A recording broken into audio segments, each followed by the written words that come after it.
యాకోబుని ఏ విధంగానైనా చంపేయాలి అనే ఆ కక్షతో ఏశావు యాకోబుని తరుముతున్న పరిస్థితుల్లో యాకోబు మీద పగ సాధించాలనే ఆలోచనలో ఉంటుండగా ఈ ఆలోచన తల్లికి తెలుసు కనుక తల్లి చెప్తుంది ఏమనంటే, బాబు యాకోబు నీవు ఇక్కడ ఉండొద్దు, నీవు ఇక్కడ ఉంటే కనుక మీ ఇద్దరు కొట్టుకుని మరి ఇద్దరు ఒకేసారి చనిపోతారేమో నాకు భయం వేస్తుంది, కాబట్టి మీ ఇద్దరిని నేను పోగొట్టుకోలేను, నీవు నాకు అన్నగారు ఆయన ఉన్నాడు కాబట్టి ఆయన దగ్గరికి నువ్వు వెళ్ళిపో అని యాకోబు తల్లి చెప్పింది.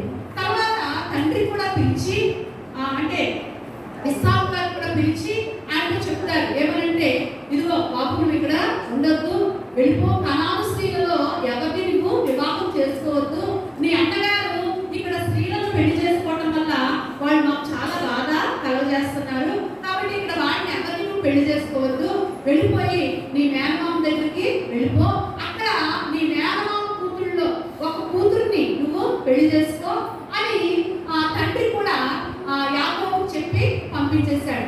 ఎప్పుడైతే తల్లి తండ్రి ఈ విధంగా యాకోబు చెప్పారో వెంటనే యాకోబు బయలుదేరి తన మామ దగ్గరకు లాబాను దగ్గరకు ప్రయాణం కట్టాడు. ఎక్కడ ప్రయాణం కట్టాడు? లాబాను దగ్గరకు ప్రయాణం కట్టాడు. మీకు ఒక ప్రశ్న, లాబాను మంచోడా చెడ్డోడా?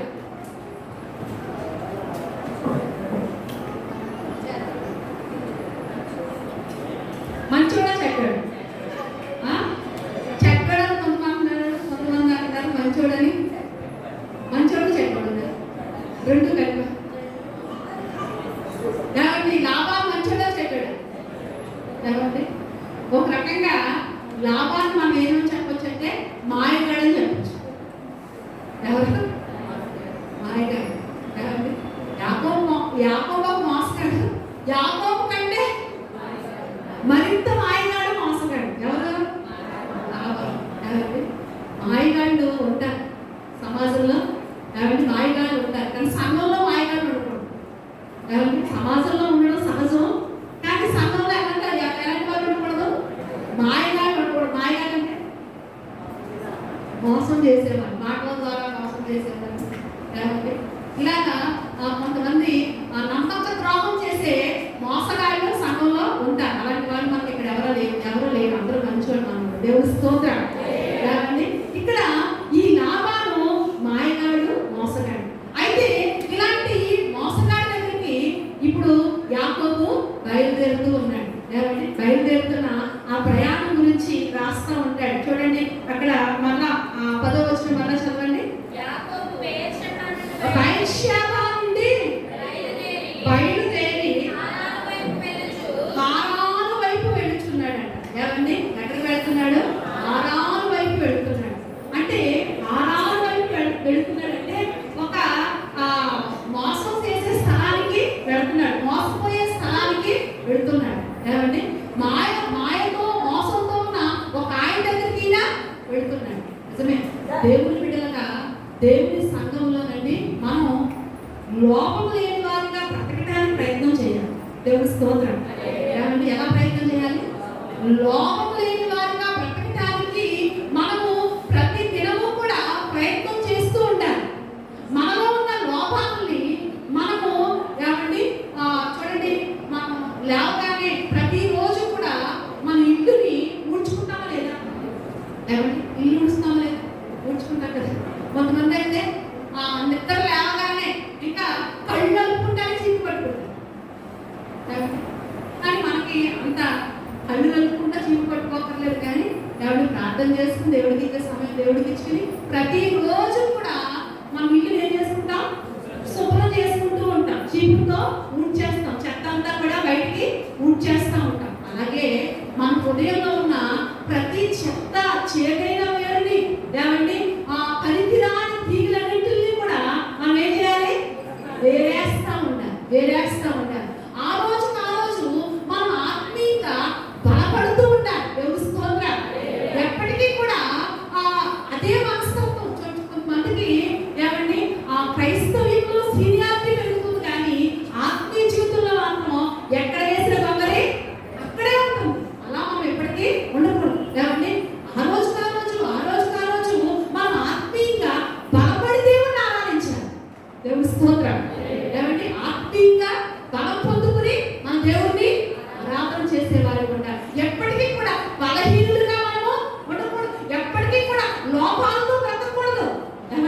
లోపాలను సరిదిద్దుకుంటూ సరి చేసుకుంటూ ఆ రోజు ఆత్మీయంగా ఎదుగుతూ దేవుని మనం ఆరాధించేవారు కూడా. దేవుని స్తోత్రం.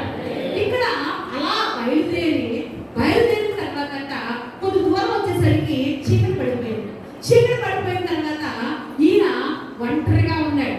ఏమండి, అది చాలా చీకటి కలిగిన ప్రాంతం. ఏమండి, బహుశా అది ఎడారే కావచ్చు, అరణ్యమే కావచ్చు. ఏమండి, అది ఏదైనా మార్గం కావచ్చు. అయితే అలాంటి ఎడారి లాంటి ఒక అరణ్యం లాంటి మార్గంలో ఒంటరిగా ఉన్నాడు. ఎవరు? నేను అడిగిన ప్రశ్నకి సమాధానం చెప్పాలి. మీరు నిద్ర రాకుండా ఉండాలంటే నేను అడిగిన ప్రశ్నకి సమాధానం చెప్పాలి. సరేనా? దేవుని స్తోత్రం.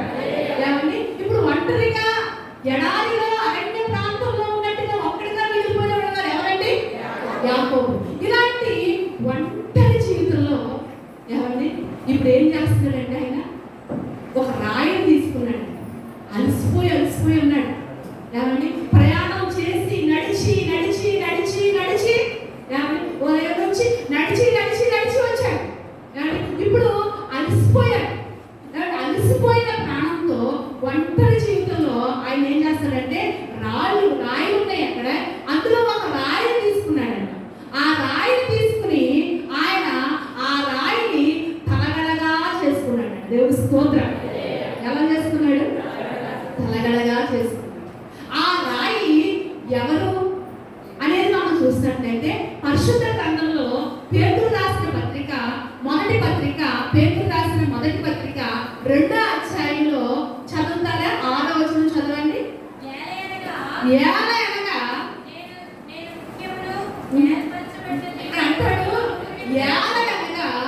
నేను ముఖ్యమును ఏర్పరచబడినదియు. దేవుని స్తోత్రం. చూడండి, నేను ముఖ్యమును అమూల్యమును. దేవుని స్తోత్రం. దేవుడు అంటే ముఖ్యుడు. ఈ రాయ ఎలాంటిది అంటే ముఖ్యుడు అంటే ముఖ్యమైనది. ఈ రోజున యేసయ్య నీ జీవితంలో ముఖ్యమైన వాడిగా ఉంటున్నాడా? దేవుని సన్నిధి ముఖ్యమా? కొంతమందికి ఏమండి ముఖ్యము ఏంటి అంటే భోజనాలు ముఖ్యం. ఏమండి, ఏంటి ముఖ్యం? భోజనాలు ముఖ్యం. దేవుని మందిరం తర్వాత. దేవుని మందిరం అంటే ఈ రోజు దేవుని మందిరానికి కాదు, భోజనాలండి. ఎక్కడ భోజనాలు? మా ఊళ్ళండి. అబ్బో,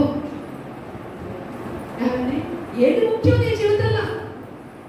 ఏమండి, భోజనాలు ముఖ్యం కాదు. లేకపోతే ఏదేదో పనులు పెట్టుకుని ఆరాధన కాలేదన్నా పని తగిలిందండి. ఏది ముఖ్యం నీ జీవితంలో? దేవుడు ముఖ్యమా? పని ముఖ్యమా? లేకపోతే ఆరాధన ముఖ్యమా? భోజనాలు ముఖ్యమా? ఏమండి, ఫంక్షన్ ముఖ్యమా? దేవుడు ముఖ్యమా? ఏది ముఖ్యం నీ జీవితంలో? ముఖ్యమైన వాడిగా ఆయన నీ జీవితంలో ఉన్నాడా? ముఖ్యమైన వాడిగా నీ జీవితంలో ఆయన నువ్వు ఎంచుకుంటున్నావా? నాకు ఆరాధనే ముఖ్యం, దేవుడే ముఖ్యం, ఎవరు ఏమనుకోని ఎవరు ఎన్నామని దేవుడు ముఖ్యంగా ఎంచుకుంటున్నావా? ప్రకృతిగా ఒక పూట భోజనాలు వరకు, లేకపోతే ఎవరో ఏదో అనుకుంటున్నావు. మనుషులు కనుకలు కోరుకుంటున్నావు. కానీ అయ్యో, దేవుడు నామానికి అవమానం వస్తుందేమో నేను ఈ పని చేస్తే వాళ్ళు అడుగుతారు. ఈరోజు ఆదివారం కదా, మరి మందిరం మీకు చర్చికి వెళ్ళకుండా బాగా వచ్చారండి. వాళ్ళు ఏమంటారు? చర్చికి మానేసి నా గురించి బాగా వచ్చారండి. ఏమండి, నువ్వు ఎవరిని ఎప్పుడు కోరుకుంటున్నావు? బైబిల్ అంటాడు, నీవు మనుషుల దయ కోరుచున్నావా, దేవుని దయ కోరుచున్నావా? మనుషుల వైపు కోరుచున్నావా, దేవుని వైపు కోరుచున్నావా? దేవుడు మనుషుల వైపులు కోరువాడైతే ఎప్పటికీ క్రీస్తు దాసుడు కాకయే పోదును. ఏమండి, ఎలా ఉన్నావు? నీ సీనియారిటీ పెరిగింది, కానీ నీ జీవితంలో మార్పు ఉందా? ఏది ముఖ్యం నీకు? దేవుడు ముఖ్యంగా ఉన్నాడా? చూడండి, ఎఫెసీయులకు రాసిన పత్రికలో ఎఫెసీయులకు రాసిన పత్రిక 2:20 చదవండి. 2:20 మీరు విశ్వాసము ద్వారా చూడండి,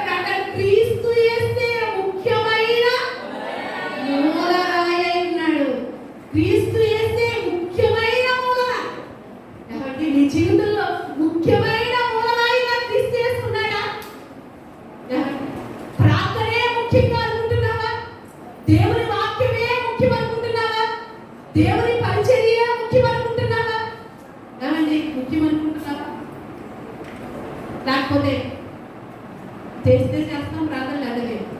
ఏమండి ముఖ్యంగా ఏది ముఖ్యం? ఏమండి ప్రార్థన ముఖ్యంగా ఎంచుకున్నాము.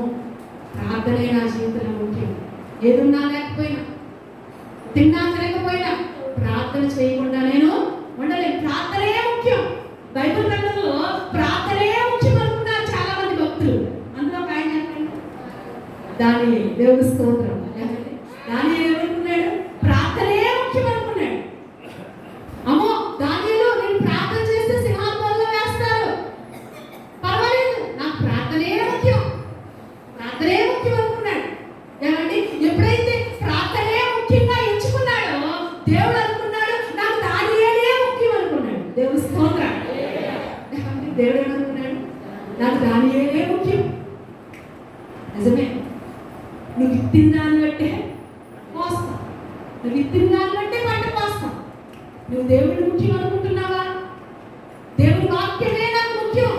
అమ్మో దేవుడి వాక్యాన్ని ధ్యానించాలి, దేవుడి వాక్యాన్ని నేను అనుసరించాలి, ఏదేమైనా వాక్య ప్రకారమే చేస్తాను. నేను ఎవరేమంటూ అనుకుని నేను దేవుడి వాక్యాన్ని కట్టుబడతాను. నిజమే, దేవుడి వాక్య ప్రకారం చేస్తే నీ బంధువులకు నచ్చకపోవచ్చు, నీ స్నేహితులకి నచ్చకపోవచ్చు, నీ ఇరుగు పొరుగు వారికి నచ్చకపోవచ్చు. ఎవరికి నచ్చినా నచ్చకపోయినా నేను దేవుడి వాక్యాన్ని అనుసరించే చేస్తాను. నేను దేవుడి వాక్య ప్రకారమే చేస్తాను. నా ఇల్లైనా, నా బిడ్డల పెళ్ళైనా, ఏదైనా దేవుడి వాక్యానుసారంగానే చేస్తాను. అది నాకు ముఖ్యం, అది నాకు ముఖ్యం అనుకుని కాబట్టి ముఖ్యం అనుకుంటే దేవుడిని ఏమనుకుంటాడు? ఆ బిడ్డ నాకు ముఖ్యం, ఆ కుటుంబం నాకు ముఖ్యం అనుకుంటాడండి. ఎంచుకుంటున్నావా? నీ జీవితంలో దేవుడిని ముఖ్యంగా అనుకుంటున్నావా? దేవుని పరిచర్య ముఖ్యం. దేవుని పరిచర్య, దేవుని పని ముఖ్యం. నీ ఇంటి వరకు ఎన్నో పనులు చేసుకోవచ్చు, నీ ఇంటి వరకు ఎన్నో పనులు ముఖ్యంగా ఎంచుకుంటున్నావు. మరి దేవుని సంఘం వరకు ముఖ్యంగా ఎంచుకుంటున్నావా? అమ్మో ఆ పని ముఖ్యం, ఆ పనిలో నేను ఉండాలి, అది ముఖ్యం. నిజమే, దేవుని సంఘంలో ఏమండి పనిలో ముఖ్యం కలిగి ఉన్న వారిని ఏమంటే దేవుడు విడిచిపెట్టి. ఎందుకో తెలుసా? బైబిల్లో వాగ్దానం ఉంటుంది. ఏంటో తెలుసా? ప్రభువునందు మీ ప్రయాస వ్యర్థము కాదని ఎరిగి స్థిరులను కదలని వారు ప్రభు కార్యాభివృద్ధి యందు ఎప్పటికీ ఆసక్తులై ఉండండి. ఎలా ఉండాలంట? ఎప్పటి వరకు ఆసక్తి? ఎప్పటి వరకు? చచ్చిపోయే వరకు ఆసక్తి మనం వదలకూడదు. ఏమండి చచ్చిపోయే వరకు కూడా. ఎప్పుడైతే నీవు అలా చచ్చిపోయే వరకు ఆసక్తి కలిగి ఉంటావో అప్పుడు నీలో ఏం కలుగు తెలుసా? ముసలితనం కూడా సారం కలిగి ఉంటామంట. అది వాగ్దానం. ముసలితనం కూడా ఏం కలిగి ఉంటాం? సారం కలిగి. సారం అంటే ఏంటంటే ముసలితనంలో ఏమవుతుందో చాలా మంది నా పని అయిపోయింది. కానీ దేవుడి వాగ్దానం ఏంటి? ముసలితనంలో కూడా నువ్వేం పడతావు? ఏం కలిగి ఉంటావు? సారం కలిగి ఉంటావు. బైబిల్లో నుండి ముసలి దంపతులు ఉన్నారండి. ముసలి దంపతులు, ఆ ముసలి దంపతులకి పిల్లలు లేరు, అయినా కానీ పరిచయం వాళ్ళు. ఎవరు చెప్పారు? జకరియా, ముసలి దంపతులు. కాబట్టి ఆ ముసలాం అంటుంది, ఎలవయ్యా మనం వంతొచ్చింది పరిచయకి, ఏమి వెళ్తాం? దేవుడు మనం చూస్తే బిడ్డను కూడా ఇవ్వలేదు అంటే, పర్లేదయ్యా మనం ఇక్కడ కొంతకాలం ఉంటాం, పర్లేదు, ఇవ్వకపోయినా పర్లేదు, వెళ్ళు దేవుడు పరిచయం. ముసలితనంలో సారం కలిగి ఉన్నాడు జకరియా. దేవుని స్తోత్రం. జకరియా ఎలీషబెతులు ముసలితనంలో సారం కలిగి ఉన్నారు. ఎందుకో తెలుసా? పరిచర్య ముఖ్యమని ఎంచుకున్నారు. ప్రభు పరిచర్య ముఖ్యమని ఎంచుకున్నారు. నిజమే, ప్రభు పరిచర్య ముఖ్యమని ఎంచుకుంటే దేవుడు నీకు బలాన్ని ఇస్తాడు, దేవుడు నీకు ఆరోగ్యం ఇస్తాడు, దేవుడు నీకు శక్తిని ఇస్తాడు. కాబట్టి అనేకులు లేని భాగ్యాన్ని దేవుడు దేవుని స్తోత్రం. ఆ ప్రభు పరిచయం ఉందే ఏమంటే దానికి ప్రతిఫలం తప్పనిసరిగా ఒకరోజు పొందుకుంటాం. మందిర పరిచయం ఎప్పుడు కూడా బయట పరివార చేత చేయించకూడదు. ఎందుకంటే ప్రభు పరిచర్య, మందిర పరిచర్య అనేది ఏమండి సంఘము ద్వారానే చేయాలి. ఇది వాక్య క్రమం. దేవుని స్తోత్రం. ఎవరి క్రమం? మామూలుగా ఏంటి ఇప్పుడు పరిస్థితిని బట్టి అయితే పరివారాన్ని బట్టి చేయించవచ్చు. ఏమండి పరివారాన్ని బట్టి భోజనాలు ఉంటే ఏమండి ఆ పనికి ఈ పనికి, లేకపోతే దులపాలంటే ఆ పనికి పరివారాన్ని పెట్టచ్చు. కానీ వాక్య క్రమం ఏంటంటే సంఘమే పరిచర్యలో ఉండాలి. ఎందుకంటే బహుమానాలు దేవుడు ఇస్తాడు. దేవుని స్తోత్రం. ఏమండి ప్రకాష్ గారు ఒకసారి చెప్పారు కదా, మారు మనసు కలిగిన వాడే చీపురు పట్టుకోవాలంట. దేవుని మందిరంలో చీపురు పట్టుకోవాలన్నా ఏం కలిగి ఉండాలంట? మారు మనసు ఉండాలి. మారు మనసు లేకుండా చీపురు పట్టుకోవడానికి కూడా అర్హుడు కాడంట. అంత గొప్పది మందిర పరిచయం. దేవుని స్తోత్రం. కాబట్టి మనం దేవుని పరిచర్యను ముఖ్యంగా ఎంచుకోవాలి. ఏమండి ప్రార్థన ముఖ్యంగా ఎంచుకోవాలి. వాక్యానుసారమైన బ్రతుకు ముఖ్యంగా ఎంచుకోవాలి.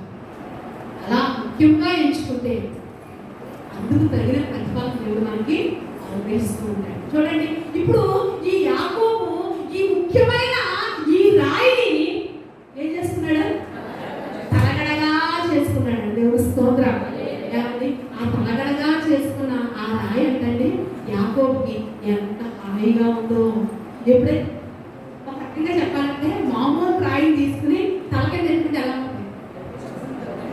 గుచ్చుకుపోతా ఉంటుంది. నిద్ర పడతా పట్టదు కదా. కానీ ఇప్పుడు ఈ రాయి మీద ఆయన తలవాల్చుకున్నప్పుడు అంటండి హాయిగా నిద్రపట్టేశాడు. దేవుని స్తోత్రం. ఆయన అంటాడు, ప్రయాసపడి భారం మోయుచున్న సమస్త జనులారా నా యొద్దకు రండి, నేను మీకు ఏం చేస్తాను? విశ్రాంతినిచ్చే రాయ. అదే ముఖ్యమైన మూలరాయి అయిన ప్రభువైన నిషేధించబడి. చూడండి మత్తయి సువార్తలో కూడా మాట ఉంటుంది కదా, 21:42 చదవండి. 21:42.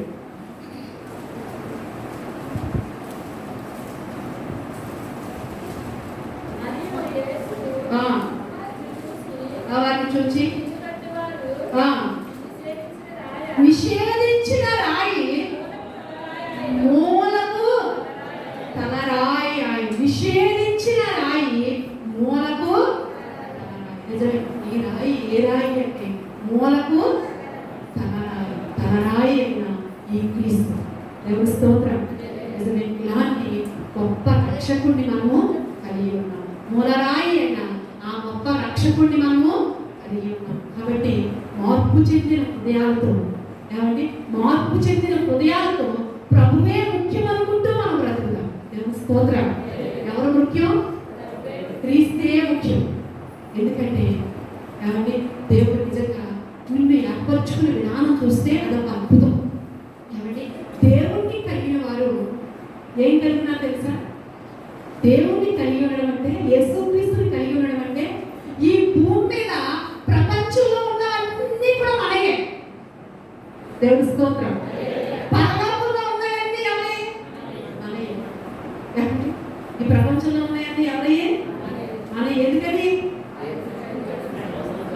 మా తండ్రి అన్నాడు, ఆకాశం నాది, భూమి నాది, భూమి మీద ఉన్న సమస్త సంపాద్యము నాదే, వేవేల పడగల పశువులన్నీ నావే, వెండి నాది, బంగారం నాది, అన్ని ఆయనే. దేవుని స్తోత్రం. మరి ఆయన మన తండ్రి. ఏమండి తండ్రి అన్ని అయినప్పుడు మరి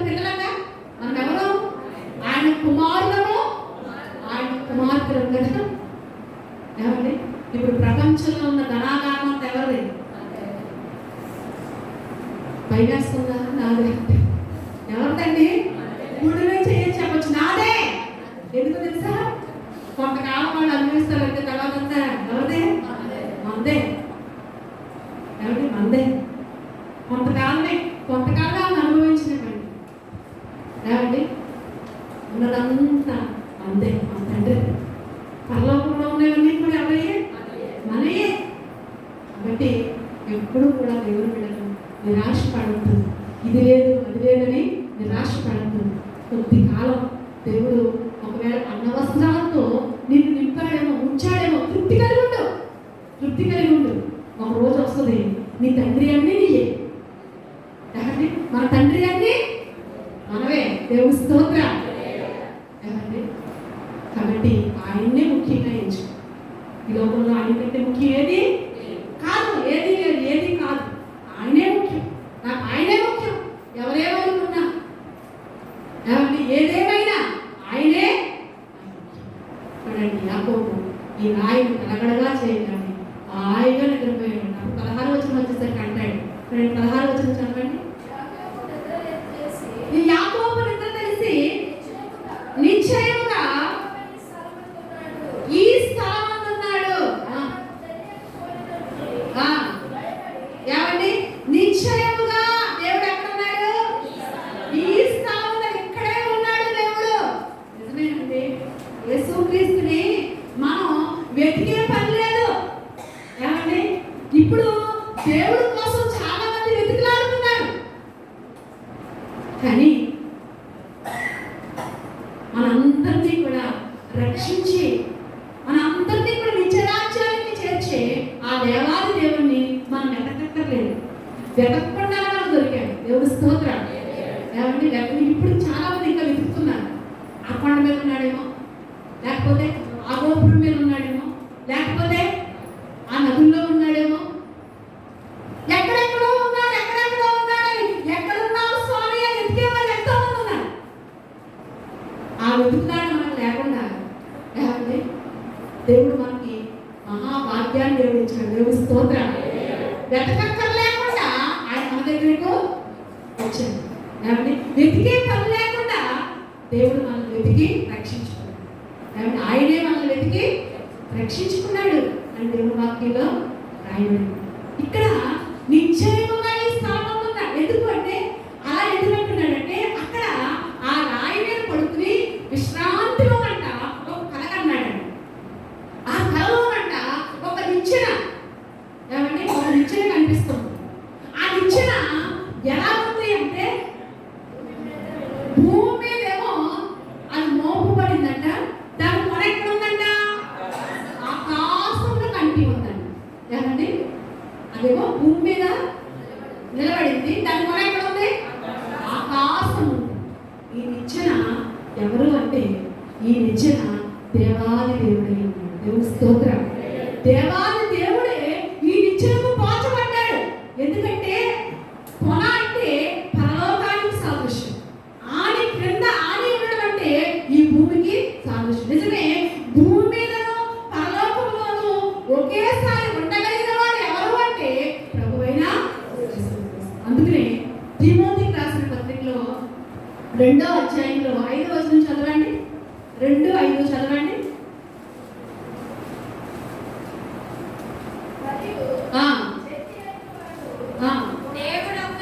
దేవుడు అక్కడే దేవునికి నరులకును మధ్యవర్తి అక్కడే. ఆయన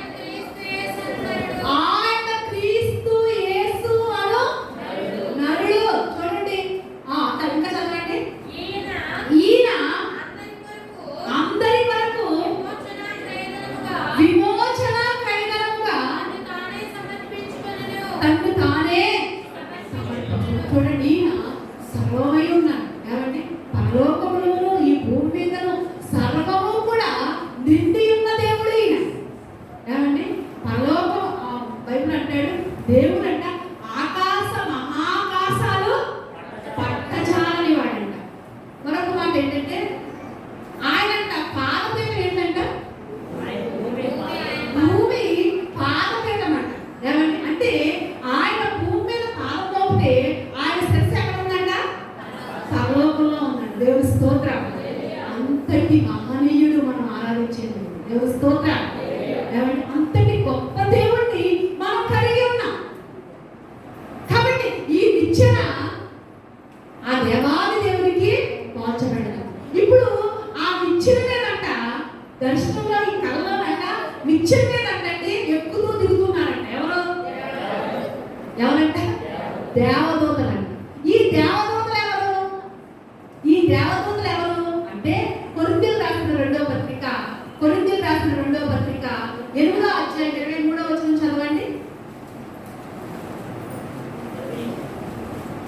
23వ వచనం, 8వ అధ్యాయం 23వ వచనం. తీర్తు ఎవడని ఎవడైనా అడిగిన ఎడల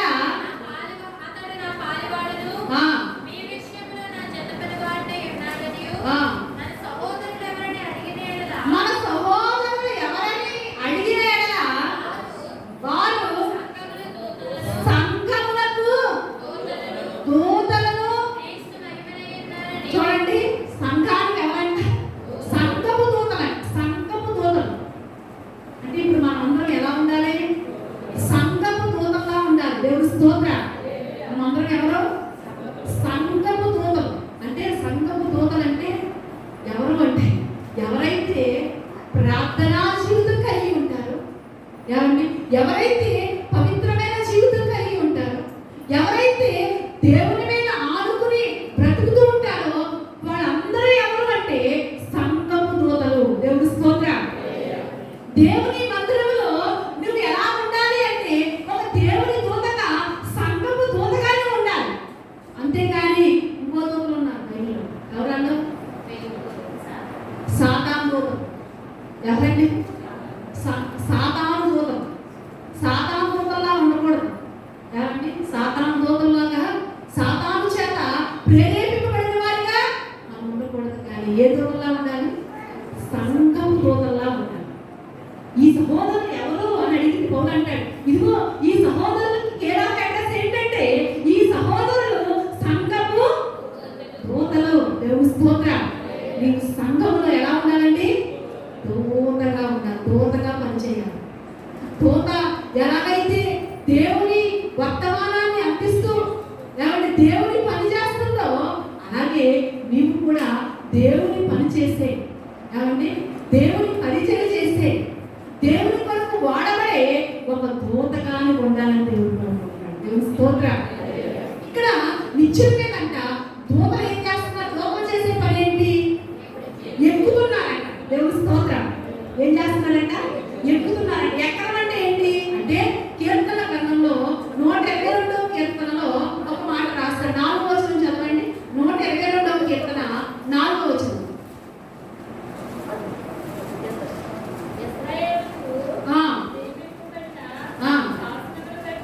శాస్త్రములను బట్టి యెహోవా నామమునకు కృతజ్ఞతలు చెల్లించుటకై అక్కడికి ఎక్కి వెళ్ళెను. ఎక్కడికి ఎక్కి వెళ్ళెను? కృతజ్ఞతతో ఎక్కి వెళ్తున్నారంట. ఏమండి? కృతజ్ఞతతో ఎక్కి వెళ్తున్నారంట. ఎక్కడికి? దేవుని మందిరానికి. అక్కడికి అంటే ఆ పైవచనంలో దేవుని మందిరానికి. నిజమే. దేవుని మందిరానికి ఎలా రావాలి? ఎలా ఎక్కాలి అంటే ఎక్కడమంటే అక్కడ సియోను పర్వతమైన దేవుని మందిరం మీద కంట ఆ ప్రజలంట ఎక్కుతూ వెళ్తున్నారంట. దేవుని మందిరంలోనికి ఎలాంటి భావంతో ఎక్కి వెళ్తున్నారు? కృతజ్ఞతాస్తుతులు చెల్లిస్తూ కృతజ్ఞతా భావంతో ఎక్కి వెళ్తున్నారంట మందిరంలోనికి. దేవుని స్తోత్రం. మనం కూడా దేవుని మందిరంలోనికి ఎలా రావాలి? కష్టాలున్నా, నష్టాలున్నా, ఇరుకులున్నా, ఇబ్బందులున్నా మన హృదయంలో ఏ భావం ఉండాలి? కృతజ్ఞతా భావం. ఏంటి ఆ కృతజ్ఞత అంటే నీలో ఉన్న కృతజ్ఞత ఏంటో తెలుసా? నీకు పాప క్షమాపణ ఇచ్చాడు దేవుడు. అందుకే కృతజ్ఞత కలిగి ఉండాలి. దేవుని స్తోత్రం. నీకేమి ఇచ్చాడు దేవుడు? పాప క్షమాపణ ఇచ్చాడు. అందుకొరకై నీవు కృతజ్ఞత నిండిన హృదయం కలిగి ఉండాలి. రెండవదిగా పరలోకం ఇచ్చాడు దేవుడు.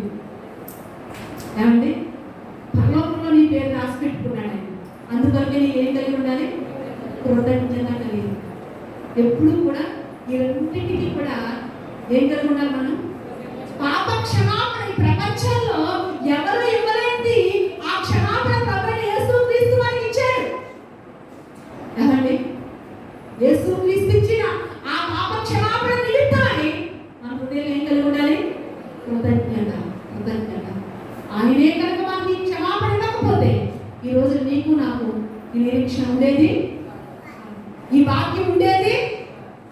ఈ రోజున సృష్టికర్త అయిన దేవదేవుడిని అబ్బా తండ్రి అని మనం మొదలుపెట్టుకుంటున్నామంటే మన నష్టాల్లో నాకు దేవుడు ఉన్నాడులే అని ధైర్యం మనకు వచ్చిందంటే ఏంటి? ఎక్కడి నుంచో ధైర్యం అంటే క్షమాపణలో నుంచి మనకు వచ్చింది ధైర్యం. దేవుని స్తోత్రం.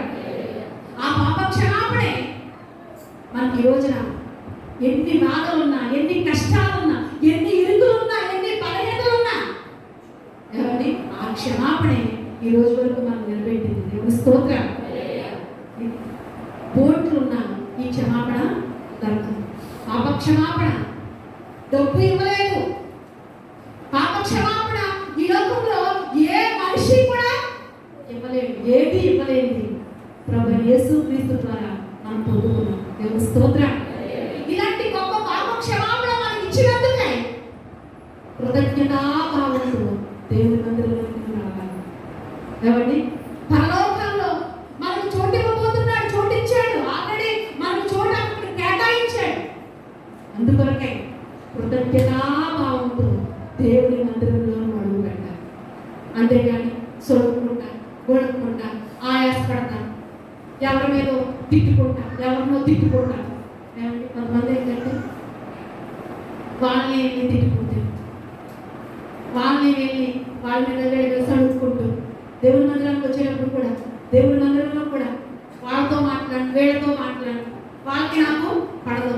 ఇలాంటి కక్షలు, ఇలాంటి భేదాలు సంఘంలో ఉండకూడదు. కాబట్టి మనందరము కూడా సహోదరులమై ఉన్నాం. క్రీస్తు యేసు రక్తంలో కడగబడిన రక్త సంబంధికులమై ఉన్నాం. కలవరి రక్త సంబంధికులమై ఉన్నాం.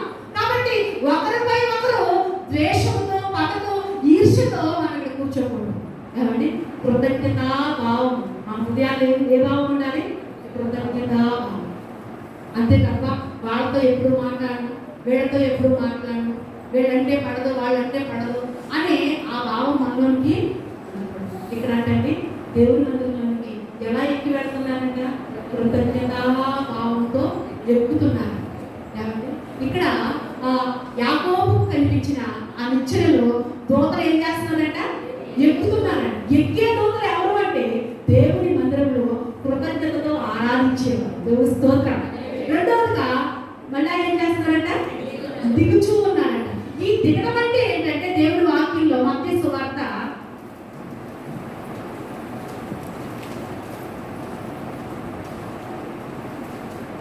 చూడండి, ఎక్కే విషయంలో మరొక మాట యేసుక్రీస్తు గురించి రాయబడితే మత్తయి సువార్త 14:23 చదవండి.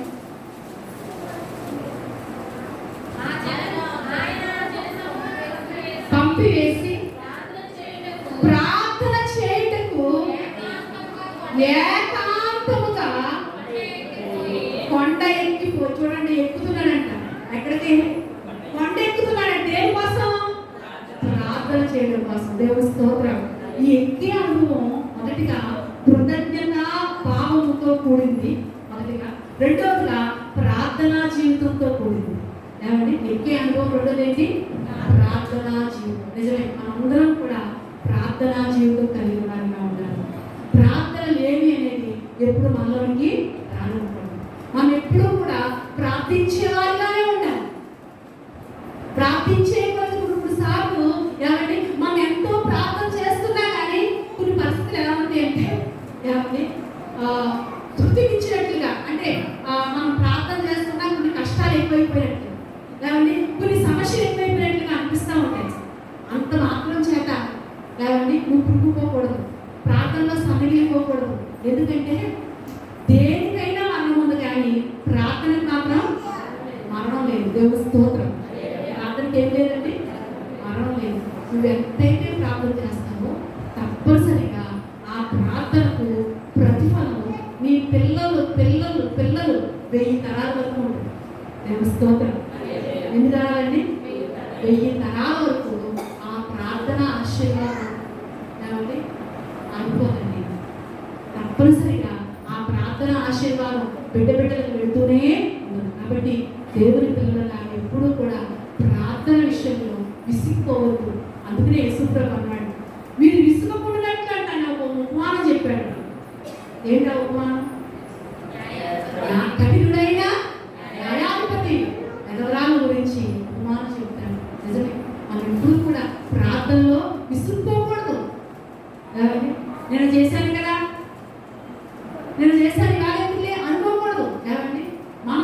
రోజు భోజనం చేస్తామా లేదా? నిన్న చేశాను కదా భోజనం, ఇవాళ ఎందుకు అనుకుంటామా? నిన్న చేశాను కదా టిఫిన్, ఇవాళ ఎందుకు అనుకుంటామా? ఏమండి కుంభా తింటా ఉంటాం. నిన్న తిన్నా కానీ నిన్న తిన్నదే ఇవాళ కదా. గాలిని పీల్చుకున్నాం కదా, ఇవాళ ఎందుకు అనుకుంటామా? అనుకుంటే ఏమవుతుంది? చచ్చిపోతాం. ఏమండి గాలిని పీల్చుకున్నాంలే, నిన్న గాలి ఉంటుందే, ఇవాళ పీల్చుకోకపోతే ఏమైందిలే అనుకుని ముక్కు మూసి పడుకున్నాం అనుకు చచ్చిపోతాం. అలాగే ప్రార్థన లేకపోతే, ప్రార్థన కూడా ఎలాంటిదంట? ఊపిరి పెట్టింది. ప్రార్థన వెన్నుముక లాంటిది. ప్రార్థనకి భక్తులు ఎన్నో పోలుస్తూ ఉంటారు. కాబట్టి నీ జీవితంలో ప్రార్థన అనుభవం ఉందా? ప్రార్థన చేస్తున్నావా? దేవుడితో సమయాన్ని గడుపుతున్నావా? నీకు ఇచ్చే 24 గంటల్లో ఎంత సమయం దేవుడితో గడుపుతున్నావు? దేవుడి వాక్యంతో ఎంత సమయం గడుపుతున్నావు? దేవుడితో ఎంత సమయం గడుపుతున్నావు? ప్రార్థన అనేది నీ జీవితంలో ఉందా? ఎన్నోసార్లు ప్రార్థన గురించి చెప్పుకుంటున్నాం, ఎన్నో మాటలు వింటున్నాం. చాలా మందికి బుర్ర పెరుగుతుంది కానీ బ్రతుకు మాట. ఏమండి బుర్ర పెరగడం అంటే బుర్రలో ఎంత అంతా జ్ఞానం కాదు, చాలా జ్ఞానం ఉంటుంది. ఏమండి బుర్ర అంతా కూడా వాక్యం యొక్క మర్మాలతో వాసిపోతుంది. కానీ బ్రతుకులో మాత్రం మార్పు కొంచెం కూడా అసలు వాళ్ళు ఆ వాక్య మర్మాలు చెప్తే అసలు మనకు ఆశ్చర్యం కలుగుతూ ఉంటుంది. కానీ బ్రతుకులో చూద్దామంటే ఉండదు. బ్రతుకులో అడుగంటుపోయి మన జీవితాలు అలాగా ఉండదు. నిజమే మనకు తెలిసింది కొంచెమే ఇవ్వచ్చు, కొంచెమే ఇవ్వచ్చు. ఆ కొంచాన్ని మనం నెరవేర్చేవారిగా ఉండాలి. దేవుని స్తోత్రం. మనకి గొప్ప గొప్ప ఇష్టం తెలియకపోవచ్చు. ఏమంటే మనకు తెలిసింది కొంచెమేనా మన బ్రతుకులో ఏం చేయాలి? నెరవేర్చేవారిగా. ప్రార్థన గురించి ఎన్నోసార్లు వింటున్నాం, ఎంతో వాక్యం తెలుసు. మరి ప్రార్థన చేస్తున్నావా? ప్రార్థన సమయాన్ని కేటాయిస్తున్నావా? ఉదయం లేచిన దగ్గర నుంచి అన్నిటికీ సమయం ఉంటుంది.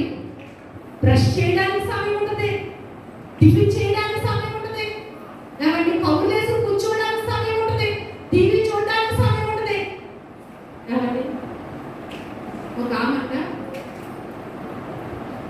వాళ్ళ అబ్బాయి అంట టీవీ చూడండి, టీవీ అంటే చాలా పిచ్చి అంట. అందుకని ఆ టీవీ పిచ్చితోటి వీళ్ళకు చాలా భక్తిగా ఉండేవారు. ప్రతిరోజు చక్కగా ప్రార్థన చేసుకుంటూ ఉండేవారు. కానీ ఆ కొడుకు మాత్రం టీవీ పిచ్చితోటట. వీళ్ళైతే టీవీ మళ్ళా టీవీ వల్ల ఎక్కడ ఆధ్యాత్మిక జీవితం పాడైపోతుందో అని టీవీ మొదలైనాడు.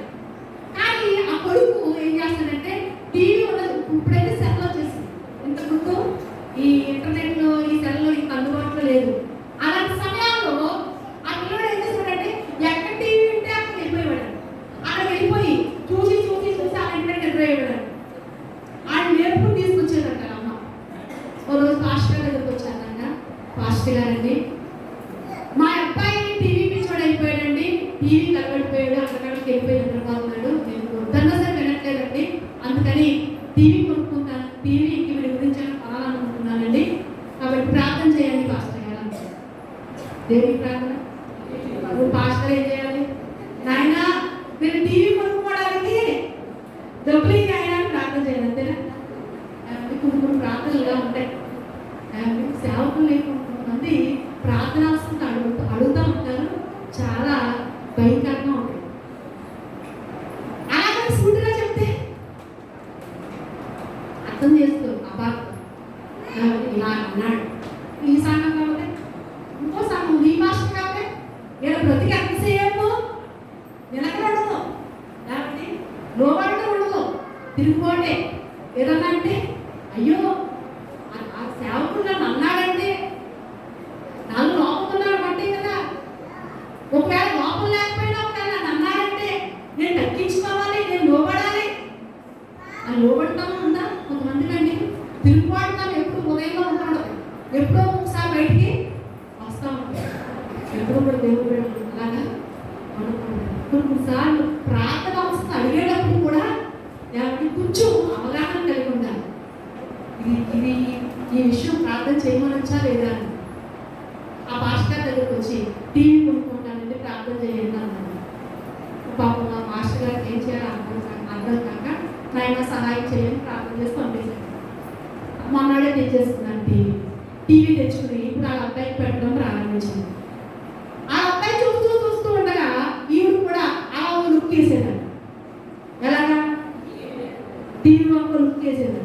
ఉరికేస్తే సాతాను ఊరుకుంటాడు. సాతాను ఏంటంటే ఎలాంటంటే ఎల్ల వేసంటే ఉరులు కొట్టుతాడండి. ఎరేసి ఉరి, ఎలకి ఉరికి చాలా దగ్గర సంబంధం ఉంది. ఇప్పుడు ఈమె అప్పుడప్పుడు నృత్యేస్తూ ఉండేదట. అలా వేస్తూ వేస్తూ వేస్తుండగా నాయిటీగా సీరియల్స్ కాబట్టి సీరియల్స్ ప్రార్థన చేసుకునే టైంలో కరెక్ట్గా సీరియల్స్ రావడం ప్రారంభించినాయి. ఒకటి తర్వాత కదా, అవునా? అలా పిచ్చోడు ఎవరు లేరు కదా. ఎవరిని సీరియల్స్ కలబడిపోయి పిచ్చోడు ఎవరన్నారా? అనబడకండి. అంతా నటన కల్పనా కథలు. బైబిల్ అంటాడు అంత్యకాలంలో ఆయన రాకడంలోనంట జరిగే చాలా చెప్పాడు అక్కడ. అందులో ఒకటి చెప్పాడు. అందులో ఒకటి ఏంటి తెలుసా?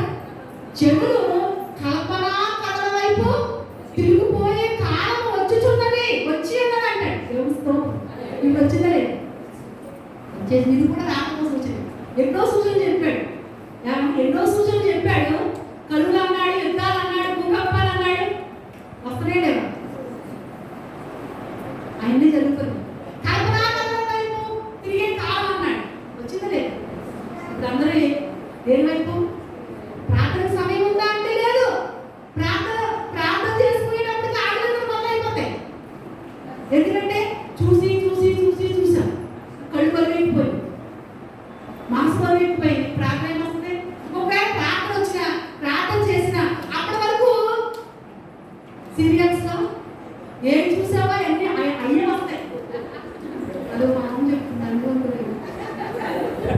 ఎప్పుడైనా ఆవిడ వచ్చిందా మీకు చూసినా కానీ మొత్తం మళ్ళా ఏడుతో ప్రార్థన చేసి వదిలేస్తుంది. దేవుడి స్తోత్రం. అప్పటి వరకు కూడా చూసావు, ఇప్పుడు చూడట్లేదు. ఏమంటే చూసావు, ప్రార్థన చేసుకుని ప్రార్థనలు ఏడుతామంటే అసలు ఏడుపు అయ్యా వస్తాయి జ్ఞాపకం. అప్పుడు దాకా దానికే పొదిగా ఏమండి ఏడు పొదిగితే అదే పిల్ల అవుతుంది కదా. కాసేపు అగ్గి చదువుకుందాం, కాసేపు పాట పాడుకుందాం, కాసేపు ప్రార్థన చేసుకుందాం. ఇలాగైతే నడిపిపోతుంది ఈ ప్రార్థనలు. అంతే తప్ప సీరియల్స్ టీవీ కట్టేసి అప్పటి వరకు చూసి కొంతమందికి జబర్దస్తి ఏదొస్తుంది, బస్తీ అప్పటి వరకు కూడా ఆ నవ్వులాటలో చూసి ప్రార్థన ఏడమంటే అని ఏడుతాం. అసలు ఏడుతాం. ఇలాంటి పరిస్థితులు ఇది కూడా దేవుని రాకడకు సూచన. ఈ ప్రార్థన జీవితం ఆయన అంటారు ఉదయాన్నే లేచి ప్రార్థన చేయడానికి కొండెక్కి ఆయన ప్రార్థన చేస్తే ఆయన చెమట కూడా ఎలా మారిపోతూ ఉంటాడంటే ఎంత భారంతో ప్రార్థన చేసేవాడు. అలాంటి ప్రార్థనా పనులు ఏదండి? ఒకప్పుడు ప్రార్థనా పనులు ఉండేవారు, ఒకప్పుడు మోకాళ్ళలో ఉండేది. ఒకప్పుడు ప్రార్థన చేశారంటే వాళ్ళు మోకాళ్ళ మీద నిలబడ్డారంటే గంటలు ఆ ప్రార్థనా జీవితమే ఈ రోజు మనకు రక్షణ వచ్చింది. రేపటి తల ఏమైపోతుందో తెలుసా? ఇప్పుడు ప్రార్థన లేని ప్రార్థన కొంత ఎక్కువైపోయింది. ప్రార్థన అడుగంటిపోతుంది. ప్రార్థించే వాళ్ళు లేరు కాబట్టి నెక్స్ట్ తర రాబోయే తర ఎలా మారిపోతుందో తెలుసా? ఎలా మారిపోయే ప్రజెంట్ ఎలా ఉందో తెలుసా? ఏమండి మన నెక్స్ట్ తరం వెంబడి తరం. ఇప్పుడు చూడండి, యవనస్తులను ఆలోచించండి. ఏ యవనస్తుడిని కలిపినా 199 మంది, ఎంతమంది? 199 మంది హృదయాలు చెడిపోయాయండి. మీరేమన్నా అనుకోండి. ఏమండి 100కి ఎంతమంది? 99 మంది హృదయాలు చెడిపోయి నేను చూస్తున్నా. రక్షించబడిన కుటుంబాల్లో ఉన్నట్టు వారి బిడ్డలే అలాంటి చెడిపోయిన పరిస్థితిలో ఉన్నారండి. మా సహవాసులు ఆయా గ్రామాల్లో ఎంతో మంది ఉన్నారు యవనస్తులు.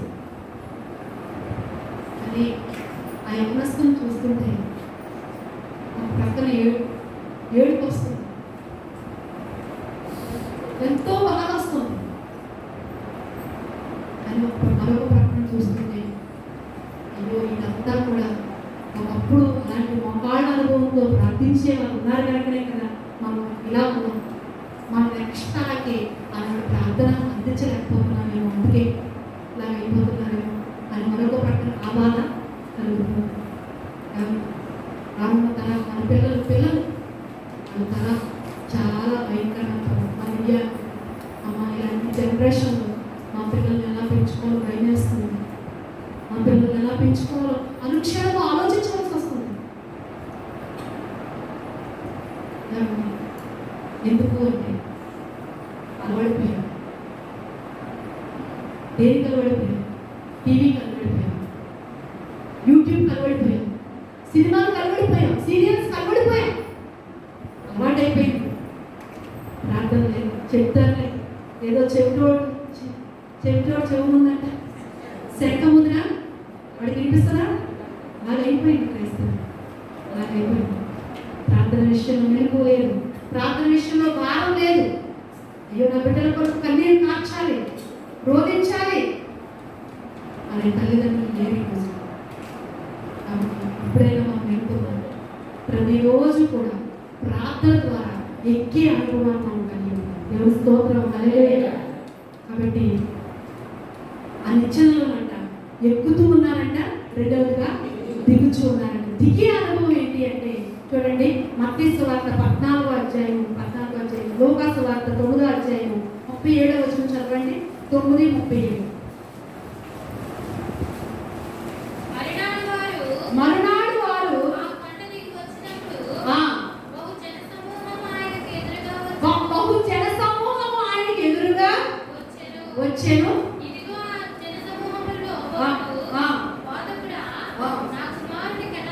చూడండి 9వ అధ్యాయం 37వ వచనంలో మరొకసారి చదవమాట. చూడండి, మరునాడు వారు కొండ దిగి, అంటే దిగే అనుభవంలో దిగి వచ్చిన తర్వాత వాళ్ళు ఏం చేస్తున్నారంటే దేవుని కొరకు సాక్ష్యం ఇస్తున్నారు. దేవుని స్తోత్రం. ఏమండి, ఎవరి కొరకు ఎక్కారు? ప్రార్థన అనుభవంలో వాళ్ళు ఎక్కారు. ఇప్పుడు ప్రార్థన అనుభవంలో వాళ్ళు దిగి వాళ్ళు ఏం చేస్తున్నారు? సాక్ష్యం ఇస్తున్నారు. దేవుని కొరకు ఏం చేస్తున్నారండి? సాక్ష్యం ఇస్తున్నారు. నిజమే, నువ్వు ప్రార్థనా జీవితం కలిగి ఉండాలి. రెండవదిగా సాక్ష్య జీవితం, సాక్ష్యం నువ్వు కలిగి ఉండాలి. ఇతరులకు సాక్ష్యం ఇచ్చే బ్రతుకు నీలో ఉండాలి. దేవుని స్తోత్రం. సాక్ష్య జీవితం ఉందా ఈ రోజున? ఏమండి, ఎంతో కాలం అయింది కదా నువ్వు ప్రభువు నమ్ముకుని. నీ సాక్ష్య జీవితం ఎలా నువ్వు సాక్ష్యం ఎలా ఇస్తున్నావు? సాక్ష్యం అంటే 2 రకాలుగా ఇవ్వాలి మనం. ఇప్పుడు మొదటిగా మన జీవితం, మనం ఏం మాట్లాడకపోయినా మన జీవితంలో ఒక సాక్ష్యం. ఏమండి, మనం ఏం మాట్లాడిన అవసరం లేదు, మన జీవితమే సాక్ష్యం. ఇది చాలా ప్రాముఖ్యం.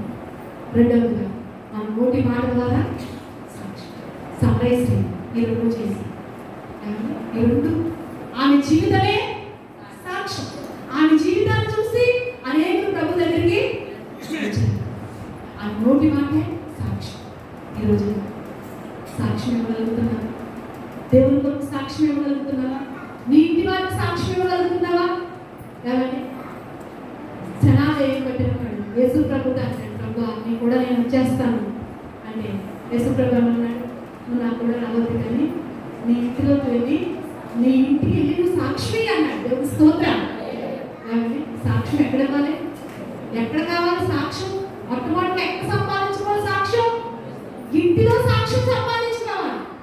ఏమండి, పెద్దలు అన్నారు కదా, ఇంటి గెలిచి రక్ష గెలవాలన్నారు. నిజమే, నీ ఇంటిలో సాక్ష్యం ఉందా? నీ ఇంటిలో నీ సాక్ష్యం ఏంటి? ఏమండి, నీ బ్రతుకు విధానం, నీ భర్త నీ గురించి ఏం చెప్తాడు? లేకపోతే నీ భార్య నీ గురించి ఏం చెప్తుంది? ఏమండి, ఏం చెప్తుంది? అమ్మో, మా ఆయనకి దేవుడు చాలా ముఖ్యమండి, మా ఆయన దేవుడు అంటే పడి చేస్తాడండి, అమ్మో మా ఆయన ప్రార్థన మారడండి, భక్తి జ్ఞానం మారడండి, ఎన్ని పనులు ఉన్నా కానీ ఆ దేవుడు మనడానికి మారడండి. ఉందా సాక్ష్యం? నీ ఇంట్లో ఉందా సాక్ష్యం? అలాంటి సాక్ష్యం సాక్ష్యం కలిగి ఉంటే మీ ఇంటి వాళ్ళందరూ రక్షించబడతారు. దేవుని స్తోత్రం. ఎవరి సాక్ష్యం లేకుండా నువ్వు ఎన్నాళ్ళ బ్రతికినా అది నీ ఒక్కడితోనే బాగుంది. మీ ఇంట్లో ఎవరో కూడా రక్షణలోని రాదు. నువ్వు సాక్ష్యం కలిగి ఉంటే మీ ఇంటి వాళ్ళందరినీ కూడా రక్షణలో నడిపిస్తుంది. చూడండి, సరసాల నాయకుడు అంటే తను తన ఇంటివారు నిజంగా నువ్వు సాక్ష్యం కలిగి ఉంటే తప్పనిసరిగా నీ ఇంటి వారిని కూడా దేవుని మందిరానికి తీసుకురాగలుగుతావు. దేవుని స్తోత్రం. ఆ కార్యాన్ని దేవుడు తప్పనిసరిగా చేస్తాడు. కాబట్టి సాక్ష్యం సంపాదించుకోవాలి. సాక్ష్యం సంపాదించుకోవడానికి కొన్నిసార్లు కొన్ని నష్టపోవాలి. ఏమండి? కొన్ని నష్టపోవాలి. పౌలు సాక్ష్యం సంపాదించుకోవడానికి పెంటగా ఎంచుకున్నాడండి లోకాన్ని. కాబట్టి సాక్ష్యం సంపాదించుకోవడానికి కొన్ని ఏం చేయాలి? నష్టపోవాలి. కొన్ని నిందలు అనుభవించాలి. నిందిస్తాను మనల్ని, కాబట్టి అవమానంగా మాట్లాడతారు. అలాంటప్పుడు మనం సహించి సాక్ష్యాన్ని కాపాడుకోవాలి. అలా సాక్ష్యాన్ని మనం కాపాడుకోగలిగితే ఆ సాక్ష్యమే కాబట్టి అనేకులకి ఆశీర్వాదం తెచ్చిపెడతాం. ఎందుకంటే మనం చచ్చిపోయే ముందు లోకంలో చచ్చిపోయిన వాడికి ఒక ముందు వాడి పేరు ముందు ఒకటి రాస్తాడు. ఏమంటాడంటే క్రీస్తు శేషుడు. ఎవరు వీళ్ళు? క్రీస్తు శేషుడు. కానీ మన పేరు ముందు ఏం రావాలి? సాక్ష్య శేషుడు. ఎవరు మనం? సాక్ష్య శేషుడుగా ఉన్నారు. స్తోత్రం. సాక్ష్యాన్ని మిగల్చాలి. ఎక్కడ? మన ఇంటిలో మన సాక్ష్యం మిగల్చాలి. దేవుని మందిరంలో మన సాక్ష్యం మిగల్చాలి. సమాజంలో మనం చేస్తున్న వర్క్ ఎక్కడైతే చేస్తున్నామో, ఎక్కడైతే మనం పని చేస్తున్నామో, మనం పని చేసే స్థలాల్లో మన సాక్ష్యం మిగల్చాలి. దేవుని స్తోత్రం. సాక్ష్య శేషులుగా మనం ఉండాలి. బైబిల్ గ్రంథంలో సాక్ష్య శేషులు ఉన్నారు కదండి. 11వ అధ్యాయం అంతా చదివితే వాళ్ళందరూ ఎవరు? సాక్ష్య శేషులే. 11వ అధ్యాయం అంతా వారు సాక్ష్యాలు ఉండిపోయాయి. వాళ్ళు లేరు. ఎన్నో సంవత్సరాలు అయిపోయింది వాళ్ళు చనిపోయి, 50 సంవత్సరాలు అయిపోయింది. అయినా వారు సాక్ష్యం మిగిల్చి వెళ్ళిపోయారు. మరి నీ సాక్ష్యం ఏది? నీ దేవుని వరకు బ్రతికే బ్రతుకులో నీ సాక్ష్యం ఏది? నీ ఇంటి వారు నీ బతుకు నీ గురించి ఏం చెప్పుకుంటారు? చెప్పుకోగలరా? నీ గురించి చెప్పుకోగలరు మంచి సాక్ష్యాన్ని. ఈ రోజున అలాంటి సాక్షి చేసులుగా చనిపోయిన వాళ్ళు చాలా మంది ఉన్నారు. కొంతమంది సాక్ష్యం లేకుండా వెళ్ళిపోయిన వాళ్ళు ఉన్నారు. కానీ మనమందరం సాక్ష్య జీవితము, ప్రార్థనా జీవితం అనేది ఎక్కే అనుభవం. ఏమండి? దిగుచు దేవదూతలంట ఎక్కుచున్నారంట, దిగుచున్నారంట. సంఘము దూతగా నువ్వు ఈ అనుభవం కలిగి ఉన్నావు. సంఘంలో మన అందరం ఎవరు? దూతలు. ఏ దూతలు? దేవుని దూతలు, సంఘము దూతలు. అవునా? దేవుని స్తోత్రం. సంఘము దూత ఎలా ఉంటాడు? ప్రార్థనా జీవితం కలిగి ఉంటాడు. సాక్ష్య జీవితాన్ని, ఏ జీవితం? సాక్ష్య జీవితం కలిగి ఉంటాడు. రెండవదిగా ప్రార్థనా జీవితం కలిగి. ఈ రోజు నుంచి సాక్ష్యం సంపాదించుకోవడానికి ప్రయత్నించండి. సాక్ష్యం సంపాదించుకోవడానికి ప్రయాసపడండి. సాక్ష్యం సంపాదించుకోవడానికి కొంచెం నష్టమైనా పర్వాలేదు, సాక్ష్యం సంపాదించండి. చూడండి, ఇక్కడ మీకు ముగింపులోకి వచ్చాను. చూడండి, 18వ వచనంలోకి వచ్చాయి. ఆదికాండం 18వ వచనం.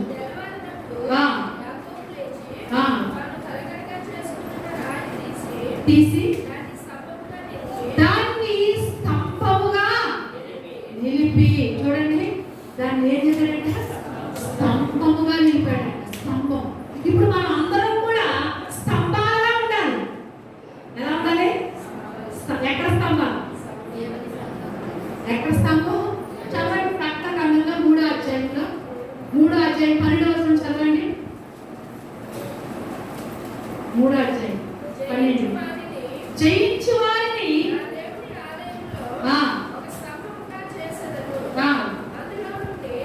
చూడండి, జయించు వారిని అంట నా దేవుని ఆలయంలో ఒక స్తంభముగా జయించి, లోక ఆశలను జయించి, లోకంలో చెత్త చెదారాన్ని అంతటిని నువ్వు జయించినప్పుడు దేవుని మందిరంలో ఎలా ఉంటావు?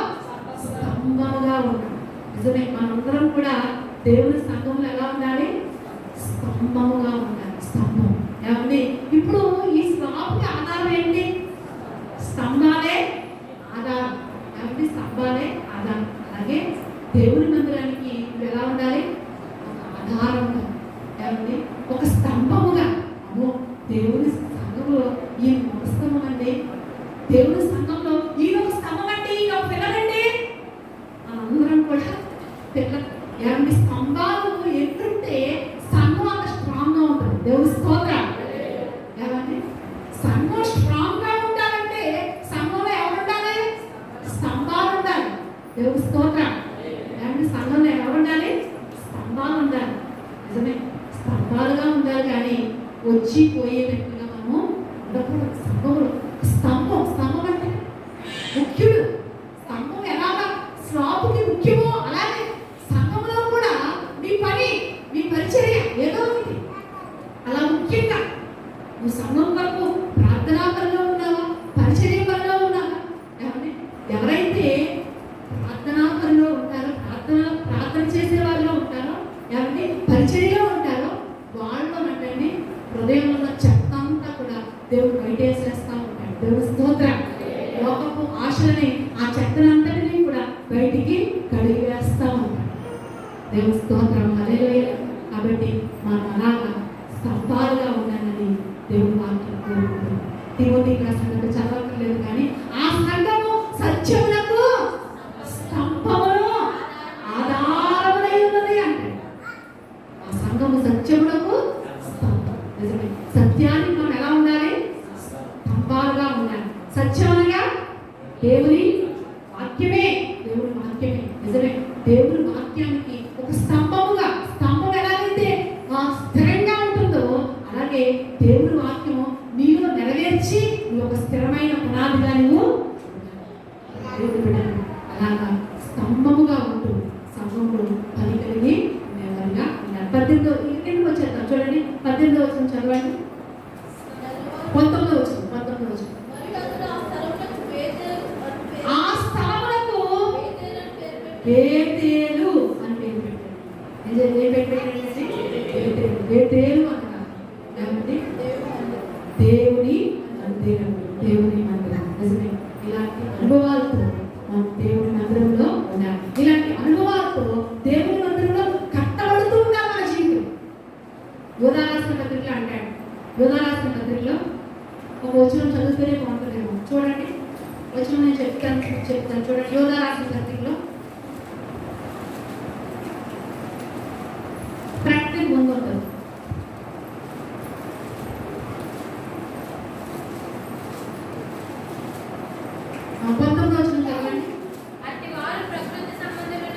మీ 20 వచ్చింది. ప్రియులారా, మీరు విశ్వసించు అతి పరిశుద్ధమైన దాని మీద మిమ్మల్ని మీరు కట్టుకొనుచు ఆ పరిశుద్ధాత్మలో ప్రార్థన చేయొచ్చు. చూడండి, నిత్యలో కట్టబడాలంట. పరిశుద్ధాత్మలో ప్రార్థన చేయొచ్చు. అతి పరిశుద్ధమైన దాని మీద మిమ్మల్ని మీరు ఏం చేయాలి? కట్టుకొనుచు. నిజమే, దేవుని సంఘంలో మనం ఆత్మీయంగా కట్టబడుతూ ఉండాలి. ఆ రోజు ఆత్మ సంబంధమైన మందిరంగా మనం కట్టబడే అనుభవంలో మనం ఉండాలి. ఏ సహాయం చేత? పరిశుద్ధాత్మ సహాయం చేత. దేవుని స్తోత్రం. మనందరికీ ఏ సహాయం కావాలి? పరిశుద్ధాత్మ సహాయం కావాలి. ఎందుకంటే మనం బలహీనం. మన శరీరం చాలా బలహీనమైంది. మనం అనుకుంటాం ఇలా చేయాలి, అలా చేయాలి. దేవుని మందిరంలో కూర్చున్నప్పుడు, దేవుని వాక్యంలో కూర్చున్నప్పుడు మనం అనుకుంటాం ఇక నుంచి అలా చేయకూడదు, ఇలా చేయాలి, ఇది ఇక నుంచి ఇది నెరవేర్చాలి, ఇది చేయాలి అనుకుంటాం. కానీ పరిశుద్ధాత్మ సహాయం లేకపోతే మనం చేయలేము. మన శరీరం చాలా బలహీనమైనది. ఈ బలహీనమైన శరీరంతో మనం లోకంలో బ్రతుకుతున్నాం. కాబట్టి ఈ లోకాన్ని మనం జయించాలంటే లోకంలో మనం ఆత్మీయమైన మందిరాలుగా, ఆత్మ సంబంధముగా బలమైన వారుగా కట్టబడాలంటే పరిశుద్ధాత్మ సహాయం కావాలి. దేవుని స్తోత్రం. కాబట్టి అనుదినము కూడా పరిశుద్ధాత్మ సహాయం కొరకు మనం ఎదురు చూసేవారిగా ఉండాలి. ఇది నా వల్ల కాదు. బైబిల్ అంటారు ఇది శక్తి చేత కాదు, బలము చేత కాదు, ఇది దేవుని ఆత్మ ద్వారానే. ఆది అపోస్తలులు పరిశుద్ధాత్మ శక్తితో వారు నింపబడినప్పుడు కాబట్టి ప్రభు కొరకు ప్రాణాలు ఇవ్వడానికి వారు రోషంగా బ్రతికారు. అంత క్రితం నీతోనే ఉంటాను ప్రభా, అవసరమైతే నీ కొరకు ప్రాణం పెడతాను ప్రభా అన్నారు. ఎక్కడలిగారా? ఆడిపోయారు తిరిగి వారికి అని. ఎప్పుడైతే పరిశుద్ధాత్ముడు వారికి సహాయం చేస్తూ వచ్చాడో, ఎప్పుడైతే వారు పరిశుద్ధాత్మ శక్తితో నింపబడ్డారో, వారు దేవుని కొరకు పౌరుషంగా నిలబడ్డారు. కాబట్టి వారు రోషంగా దేవుని కొరకు నిలబడ్డారు. కాబట్టి అలాంటి పరిశుద్ధాత్మ సహాయంతో ప్రతి దినము మనం కట్టబడుతూ ఉండాలి. ఇక్కడ యాకోబు దర్శనంలో అంటాడు, ఇది పేతురు, ఇది దేవుని మందిరమే, ఇది పరలోకపు ధవని, వేరొకటి కాదు అని అక్కడ మొక్కుబడులు చేసుకుని ముగించినట్లుగా దేవుని వాక్యంలో రాయబడి. కాబట్టి సంఘంలో ఇలాంటి అనుభవాలతో మనం ఎప్పుడైతే ఉంటూ ఉంటామో అప్పుడు ఒక రోజు ఆయన రాబోతున్నాడు. ఆ 7 ఏళ్ళు ఏమండి, 7 ఏళ్ళంట లోకం మీదకి శ్రమ రాబోతుందంట. 7 ఏళ్ళంట దేవుని బిడ్డలకి విందు అవ్వబోతున్నాడు. ఏంటి విందు? ఏమండి, ఆ 7 ఏళ్ళు విందులో ఉండాలంటే ఆయన రహస్యమైన రాకడలో మనం అందరం ఎక్కబడాలి. దేవుని స్తోత్రం. మొదటగా ఆయన రహస్యమైన రాకడ ఉంది. ఆయన రహస్యమైన రాకడలో అంట ఎవరు ఎక్కబడతారు తెలుసా? ఇద్దరు తిరిగి విసురుతుండగా ఒకరు ఎక్కబడి అందరూ ఎక్కబడతారు. ఎవరైతే సిద్ధపడతారో వారే ఎక్కబడతారు. మనం సిద్ధపడదాం. దేవుని రాకడకు గుర్తులెన్నో నెరవేరుతూ ఉన్నాయి. ఏమండి, చాలా దేవుని రాకడకు చాలా దగ్గరలోకి వచ్చేసాం. కాబట్టి ఏదైనా అవిధేయతలు ఉంటే, ఏదైనా పొరపాటు ఉంటే విడిచిపెడదాం, సరి చేసుకుందాం, సరిదిద్దుకుందాం. ఏమండి, దేవునికి ఆయాసకరమైన మార్గాలు మనలో ఉంటే తొలగించుకుందాం. ఆ 7 ఏళ్ళు విందుకి దేవుని రాకడకు మనం సిద్ధపడతాం. అట్టి కృప దేవుని అందరికీ అనుగ్రహించను కాక. ప్రార్థన చేసుకుందామండి. అందరూ ప్రార్థన చేస్తాం.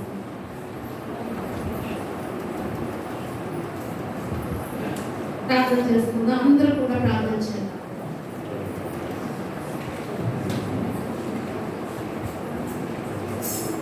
ఇంతవరకు ఎంతో వాక్యం విన్నాం. నీకు ఎంత మాట్లాడినా అర్థమైన నాకు తెలియదు, కానీ ఒక్కసారి అందరూ కూడా ప్రార్థన చేద్దాం.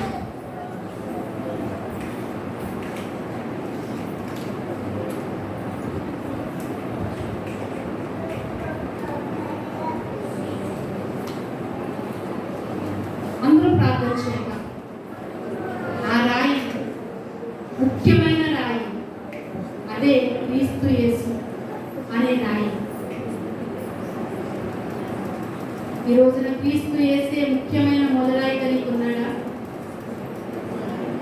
ఏది ముఖ్యం మీకు? లోకం ముఖ్యమా? లోకాశలు ముఖ్యమా? లోకంలో విందులు విలాసాలు ముఖ్యమా? దేవుడు ముఖ్యమా? దేవుడి మందిరం ముఖ్యమా? ఏది ముఖ్యం? ప్రార్థన ముఖ్యమా?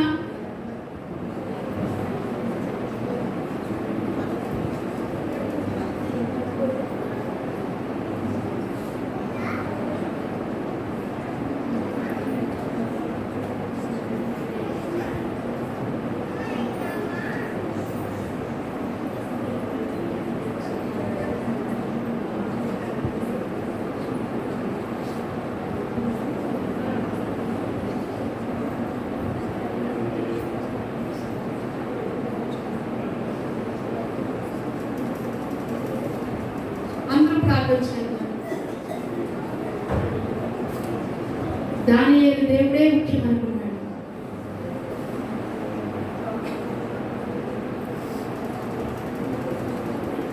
శత్రుఘ్న మేషకు అభిజ్ఞులు నాకు భోజనాలు ముఖ్యం కాదు, దేవుడే ముఖ్యం అనుకున్నారు. ఆ భోజనం మాకొద్దు, నాకు దేవుడే ముఖ్యం. వారి దేవుడిని అనిపించుకోలేదు. ఈ రోజు నీకు ఏది ముఖ్యం?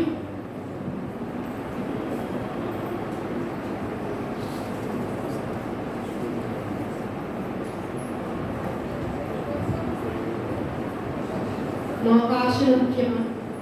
లోకం ముఖ్యమా, లోక ప్రజలు ముఖ్యమా, లోక మర్యాదలు ముఖ్యమా? ఏది ముఖ్యం? అందరూ ప్రార్థన చేద్దాం, ఎవరు నమ్మకం అందరూ చేద్దాం. ఇప్పుడైనా పశ్చాత్తాపడు, ఇప్పుడైనా ఒప్పుకో, నీ మనస్సు కట్టపరుచుకోవద్దు. ఏది ముఖ్యంగా ఎంచుకుంటున్నావు? ఎక్కే అనుభవం ఉందా? ప్రార్థన ద్వారా ఎక్కే అనుభవంలో ఉన్నావా? ఆ కొండ దిగి వారు సాక్ష్యం ఇచ్చినట్లుగా నువ్వు సాక్ష్య జీవితాన్ని కలిగి ఉన్నావా? ఆయన రాకడకు అతి సమీపంలో ఉన్నాం. సరిదిద్దుకుందాం, మన జీవితాన్ని సరిదిద్దుకుందాం.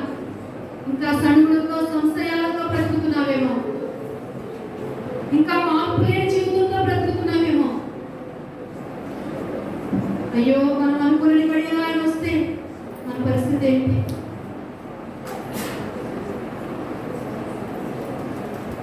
నిద్రపోతున్నామా? మన ముందున్న తరానికి మనం ఏం అందించగలుగుతున్నాం? మన ముందున్న తరానికి మనం ప్రార్థన అందించగలుగుతున్నామా? అయ్యో, వారి భవిష్యత్తులు పాడైపోతున్నాయి, వారి బ్రతుకులు పాడైపోతున్నాయి, వారి హృదయాలు పాడైపోతున్నాయి. దేవుడిని ఎలాగ తరం పుట్టుకొచ్చేటట్లుగా ఉంది. మరి నీ భారం ఎంత?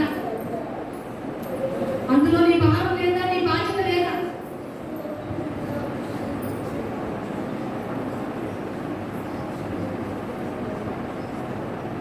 నా బిడ్డలు బాగా ఉన్నారులే అనుకుంటున్నాను.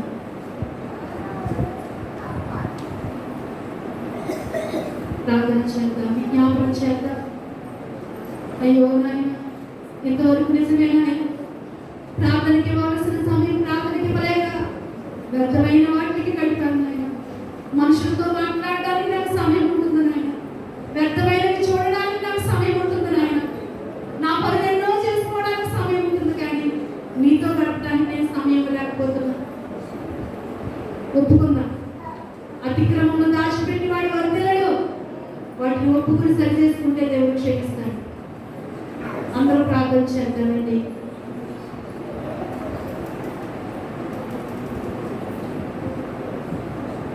అందరూ ప్రార్థన చేస్తూ ఉండగా మీలో ఒకరు గట్టిగా ప్రార్థన చేయండి.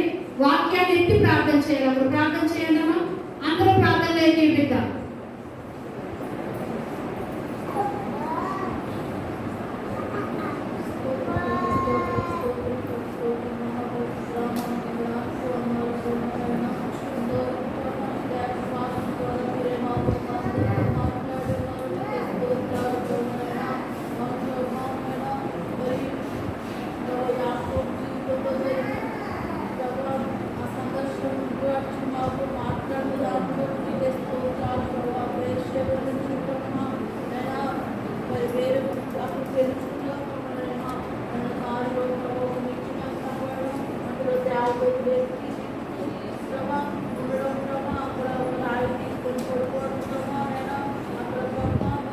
వేదనని